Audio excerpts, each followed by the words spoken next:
Ikasanggatos na taong selebrasyon kan canonical coronation ni Our Lady of Peña Francia mas amay na paggaandaman kan lokal na gobyerno kan syudad ni Naga.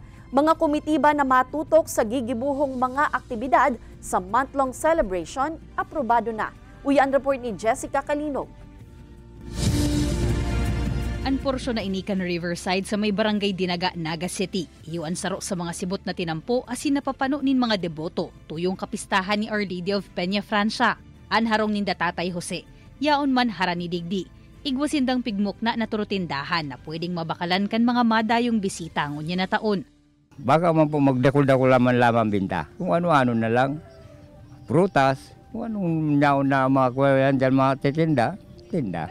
Ngunya na 2024, ani kasanggatos na taon o centenary celebration kan canonical coronation kan mahal na ina. Katakod ka iyan, mas dakol man ang mga bisita asin deboto an piga-antisiparan na mapasiring sa Naga City, nganing makisumaro sa maniba-ibang aktibidad kan simbahan asin kan lokal na gobyerno. Bagay na amay namang pigaandaman kan LGU asin mga imbueltong barangay.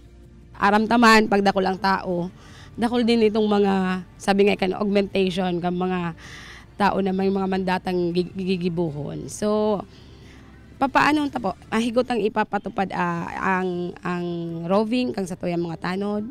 Permi po kitang makikikoordinate sa Station 1 kang PNP para po masiguro ang safety kan sa tuyang mga guests and devotees. Urual daw mandaan magiging laog kan gabos na 20 tanod kan barangay Dinaga durante kan kasiributan sa Setyembre. Haros 5 bulan antes ang mismong aktibidad, igwa naman in pinaluwas na executive order ang Naga City LGU manungod sa pagbilog kan mga event committees, asin support services para sa Peña Francia Festival 2024. Haros kabos na department heads kan LGU, kabali sa mga matarabang sa pagpreparar para sa dakulang selebrasyon na paabuton. Sa otro semana, nakatalaan naman na magluwas nin calendar of events ang lokal na gobyerno para sa mga aktibidad na may sigurado asin fixed ng mga aldaw. Ang iba po kaya day man talaga aram when is the definite period to which they can file. Ang aram talaga, ang kadaklan ng aram 3rd Sunday of September.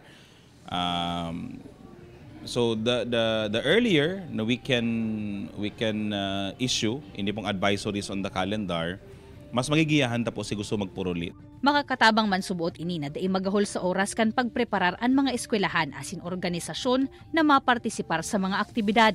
Pigiisipan man kan simbahan na magkaigwanin sa pang dakulang prosesyon ngunya na taon, apuera pa sa traslasyon asin fluvial procession. Asin iyan, sa rumanda sa mga dapat abangan kan mga deboto. Kaibanan si Gerald Gandia, Jessica Kalinog, Balitang Bicolandia.